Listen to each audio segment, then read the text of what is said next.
ओम पूर्णमदः पूर्णमिदं पूर्णात् पूर्णमुदच्यते पूर्णस्य पूर्णमादाय पूर्णमेवावशिष्यते। ओम शांति शांति शांति। नमस्कार मित्रों, हम बृहदारण्यक उपनिषद के तीसरे अध्याय के तीसरे ब्राह्मण का जो दूसरा मंत्र है उसका पाठ कर रहे थे। और चलिए उसी की मंत्र का हम आगे पाठ जो है आज समाप्त करते हैं, और इसको समाप्त करने पर जो है ये ब्राह्मण जो है वह भी समाप्त हो जाएगा। तो ये जो मंत्र है ये आगे कहता है, एवं इव वै स वायुम एव प्रशंसः, अर्थात इस प्रकार से ही उस वायु की प्रशंसा है। तस्माद् वायुरेव व्यष्टिः, अर्थात इसलिए वायु ही व्यष्टि है।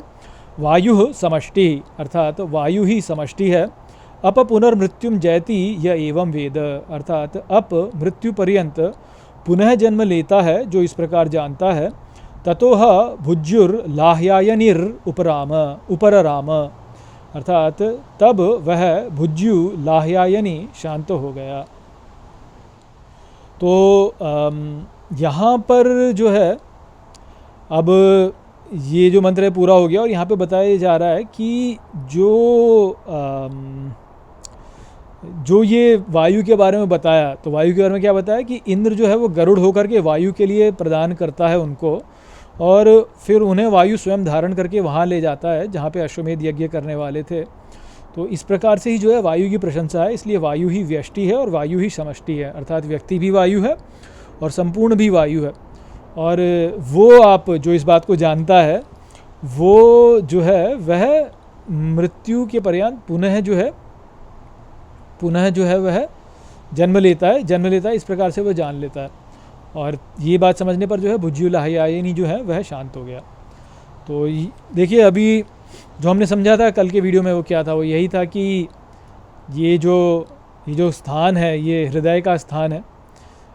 हृदय ही जो है आनंद का स्थान है, और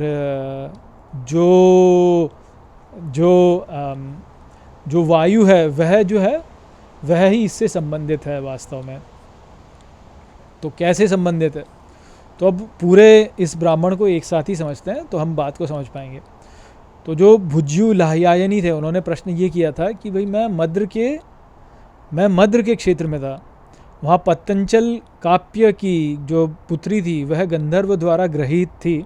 हमने उससे पूछा कि तुम कौन हो, तो उसने बोला मैं सुधन्व आंगिरस हूँ। सुधन्व आंगिरस जो है उसने उनको ये बताया कि जो वो क्षेत्र है वो क्या है, तो वो ऐसा है जो कि देवव्रत दिन में जो है 32, और जब हमने समझा 32 का अर्थ क्या है, 2 3 1, 2 3 ये अर्थात हृदय। तो जो हृदय वाला स्थान है वह हृदय वाले स्थान में ही जो है अश्वमेध यज्ञ वाले होते हैं, और जो है वो पृथ्वी से घिरा हुआ है, और पृथ्वी से घिरे हुए में फिर वो जो है वो समुद्र से घिरा हुआ है, और वह जो है समुद्र से घिरे होने के बाद में जो है वो छुरी की धार जैसा पहना और छोटा सा है, और उसमें ही जो है इंद्र गरुड़ होकर के वायु के लिए जो है उनको प्रदान करता है, और वायु जो है उनको धारण करके अश्वमेध यज्ञ करने वालों को ले जाता है। तो ये क्या है। अब देखिए पिछला जो ब्राह्मण था उसमें हमने समझा था ना कि जो प्राण होता है वह यहीं ही रहता है। जब जो है जारदकारा और आर्तभाग ने पूछा भाई जो प्राण है मरने पे क्या ऊपर जाता है, तो याज्ञवल्क्य ने बोला नहीं, प्राण ऊपर नहीं जाता, प्राण यहीं रहता है और जो है अनंत में ही विलीन हो जाता है, विस्तार कर जाता है। तो ये जो बात है वो यहाँ पे है बात कि जो मृत्यु होने पर जो है जो हमारा प्राण होता है वह वायु में ही मिल जाता है वास्तव में। तो इस प्रकार से वायु जो है वो जब एक व्यक्ति के भीतर है तो प्राण के रूप में है, इसलिए वो तब व्यष्टि है, और जब वह एक के भीतर नहीं है और बाहर है तो भी वास्तव में प्राण के रूप में ही है, परंतु तब वह समष्टि है। ठीक है। अब यहाँ पे जो है बहुत सारी बातें हैं जो कि प्राण से संबंधित बताई जाती है। जैसे पतंजल काप्य बोला ना, पतंजल काप्य जो है उसमें क्या है कि कपि के ऊपर आंचल, कपि को घूंघट में डाल देने वाला जो है वो पतंजल काप्य है, ये हमने समझा। और कपि जो है वह क्या है, तो प्राण ही है। क्यों? क्योंकि भगवान हनुमान जी जो हैं वह प्राण से संबंधित है, उनको कपि कहते हैं। भगवान राम जो है वो उनको यही उनकी स्तुति में ये तो बोलते हैं ना कि भरत भाई कपि से उरिन हम नाही। तो भगवान राम कहते हैं कि भाई बिना कपि के तो मेरा काम नहीं चलेगा। और जो ये सुधन्व आंगिरस है ये हमने समझा, सुधन्व आंगिरस सुधनु, अच्छे धनुष वाला आंगिरस, वो कौन है? तो भगवान राम है। तो भगवान राम जो है, और ये जो गंधर्व ग्रहीता है, गंधर्व ग्रहीता जो है पतंजल काव्य के द्वारा जो गंधर्व ग्रहीता है, वो कौन है? तो माता सीता। तो अब सुधनु आंगिरस जो है वह प्राप्त करना चाहता है सीता को, वह गंधर्व ग्रहीता को जो है प्राप्त करना चाहता है सुधनु आंगिरस। तो कैसे प्राप्त करेगा? कि जो कपि है उसके द्वारा ही प्राप्त करेगा। ठीक है ना? तो ये यहाँ पे गहरे में जो यानी जो हमारे पुराणों की कथाएं हैं उनके द्वारा जो हमको यहाँ पे समझ में आता है, पुराणों की कथाओं की बातें हमको यहाँ पे समझ में आती हैं कि कैसे हैं। इसीलिए जो है भगवान जो हनुमान जी हैं उनको क्या कहते हैं? हनुमान जी जो है यही हैं, इसी जगत में है। क्यों इसी जगत में है? क्योंकि वो वायु पुत्र हैं। वायु जो है वह व्यष्टि है और समष्टि है, सब कुछ है वो। तो इस जगत को जोड़ के रखने वाला जो सूत्र है वह वास्तव में वायु है। ये आगे बताया जाएगा हमको, आगे के जो हमारे ब्राह्मण आएंगे उनमें बताया जाएगा। तो यहाँ पे जो बात समझने के लिए है वो इस प्रकार से है कि जो अश्वमेध है वो क्या है? तो अश्वमेध ये जो जगत है, ये जो संपूर्ण जगत है, ये संपूर्ण जगत जो है ये एक बलिदान का क्षेत्र है। तो जितना भी कुछ है वास्तव में, जो भी कुछ प्रकट है, ये लोक, परलोक, स्वर्ग लोक, पाताल लोक, सब कुछ वास्तव में जो है अश्वमेध ही है। अश्वमेध क्यों है? क्योंकि ये बलिदान देने वाला स्थान है। मृत्यु लोक भी इसको कहा गया है, तो बलिदान देने वाला स्थान है। अब इसमें जो प्राण को चलाने वाला है वो क्या है? तो वह वायु है ना। क्योंकि पृथ्वी पर जो जीवन है वह जीवन केवल वायु के कारण है। यदि यहाँ पे वायु ना हो तो जीवन नहीं हो सकता।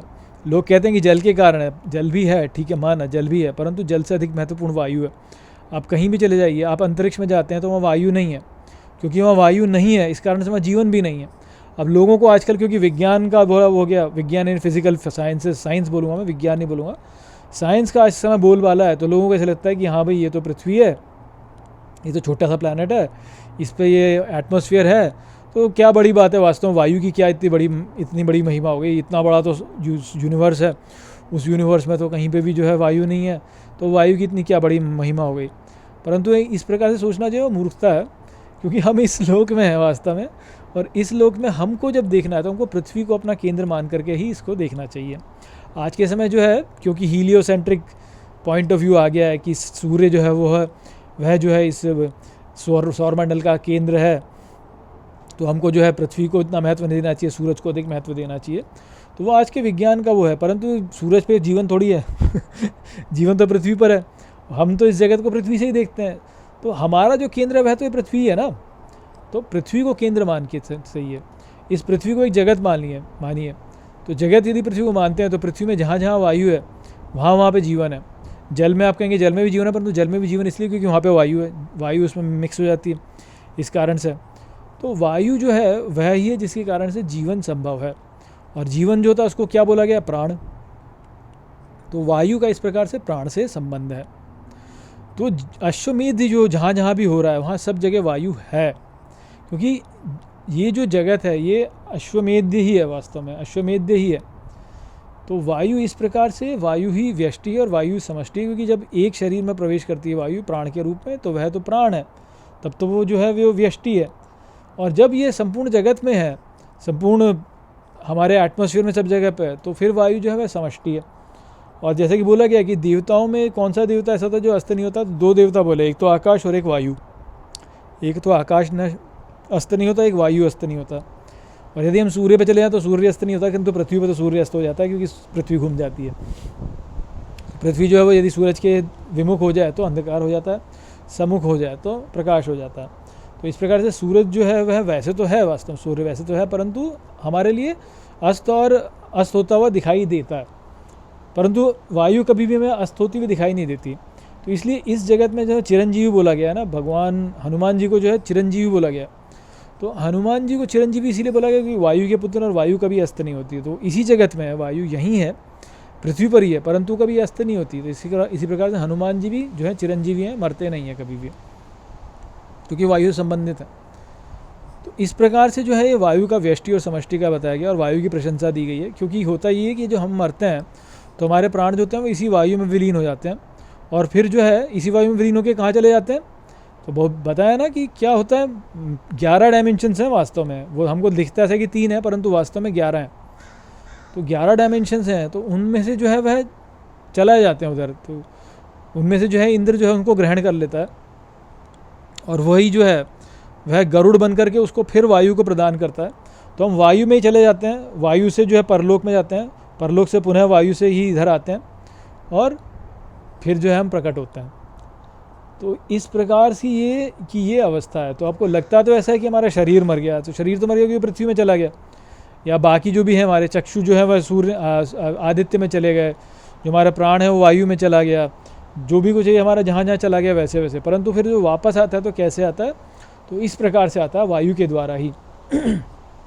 कि जैसे बोला क्या गया कि इंद्र जो है यहाँ से प्रवेश करता है, विद्युति के द्वार में यहाँ से बोला गया, यहाँ से प्रवेश करता है।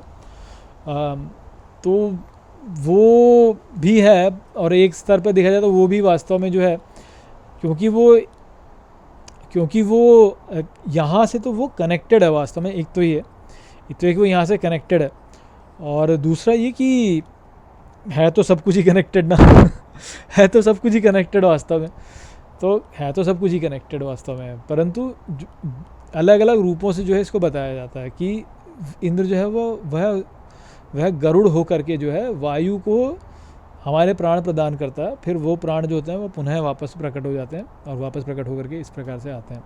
अब देखिए ये सब बातें समझने की हैं, इनकी गहराइयों में कितना जाए हमको पता नहीं है अभी, और कितने गहरे इनके अर्थ हो गए हमें भी नहीं पता है, परंतु थोड़ा बहुत जो है इनका एक हम अनुमान जो है लगाने का यहाँ पे प्रयास कर सकते हैं। तो इससे हमको बहुत सारी चीज़ें समझ में आती हैं। जैसे हमको ये समझ में आता है कि इंद्र जो है वह भी प्राणी है, सीमित प्राण जो शरीर में प्रवेश किया है। गरुड़ जो है वास्तव में वो भी प्राणी है, परंतु वो कौन से प्राण है, जो कि प्रवेश करने की प्रक्रिया है, आप इसे सोच सकते हैं। और हनुमान जी जो है वो भी प्राण है, परंतु वो जो है वह संपूर्ण प्राण है, वास्तव में संपूर्ण प्राण है। दुर्गा माता जो है वो भी वास्तव में प्राण है, भगवान राम भी प्राण है। भगवान राम कैसे प्राण है कि वह सुधन्वा अंगिरस है, अंगों का रस। तो ये जो है बहुत ही एब्स्ट्रैक्ट सी बातें हैं, और इनको जो है ऐसे इतना गहरे हैं इनके अर्थ की, यानी आप ऐसे लैंग्वेज के बारे में नहीं बता सकते, इसलिए जो है इन प्रतीकों के द्वारा इनको ऐसे समझाया जाता है। तो मैंने आपको केवल थोड़ा सा जो है यहाँ पे, मैं जो जितने मेरा क्षमता थी उस प्रकार से जितना थोड़ा सा मैं इस छोटी सी बुद्धि में जो आया वो मैंने आपके आगे प्रकट किया है। इससे कहीं गहरे इसके अर्थ हो सकते हैं, और यदि इन पर चिंतन किया जाए तो पता नहीं कहाँ तक की बात निकल है। पर ये थोड़ा सा जो है एक बात यह है कि समझने की कि भाई जो लोग ये कहते हैं ना कि यार हमने तो भगवान को कहीं देखा नहीं, मरने के बाद हम तो किसी को कहीं जाते हुए देखते नहीं, हम कैसे माने। तो वो बहुत ही सीमित सोच वाले लोग हैं, उन्होंने कुछ बहुत चिंतन नहीं किया है, बहुत सोचा नहीं है, और वो बस ऐसे हैं कि भाई अपने जो उनकी मान्यता है उनको तो श्रेष्ठ मानते हैं और दूसरों की मान्यताओं को वो महत्व नहीं देते हैं। इस प्रकार के वो लोग हैं, उन गहरे में उतरे नहीं हैं। इन सब बातों को यदि पढ़ा जाए, समझने का प्रयास किया जाए, तो हमें पता चलता है कि कितनी गहरी बातें हैं, क्या क्या नहीं हो सकता है वास्तव में। वो सोचिए ना, हम सोते हैं तो सो करके जो है हमारे प्राण पुनः जब जागते हैं तो पुनः सारे प्राण आ जाते हैं। तो कहाँ से आते हैं वास्तव में, कैसे आते हैं वो प्राण? आप भोजन दीजिए, आपको भोजन देते रहिए पर सोने मत दीजिए, तो भी आपके प्राण जो है वो क्षीण हो जाएंगे। तो कैसे आते हैं, कहाँ से आते हैं? या जो भ्रूण है, उसमें भ्रूण में जो है प्राण कहाँ से आते हैं, कैसे आते हैं? व्यक्तित्व कहाँ से आता है, कैसे आता है? तो बहुत सारी बातें हैं, और वो सारी बात क्या है, देखिए जैसे सारा ज्ञान होता है ना, जो भी हमारा ज्ञान होता है, ये हमको सभी कुछ उपलब्ध है, बस ये हमारे हृदय में प्रकट होता है। जब हम श्रद्धा से जो है ज्ञान को भगवान से कहते हैं कि हमें ज्ञान प्रदान कीजिए, तो भगवान हमारे हृदय में उसको प्रकट कर देते हैं। तो बहुत कुछ हमारे हृदय में प्रकट होता है, बहुत कुछ प्रकट होता है हमारे हृदय में। तो ये हृदय कोई ऐसी छोटी मोटी चीज़ नहीं है।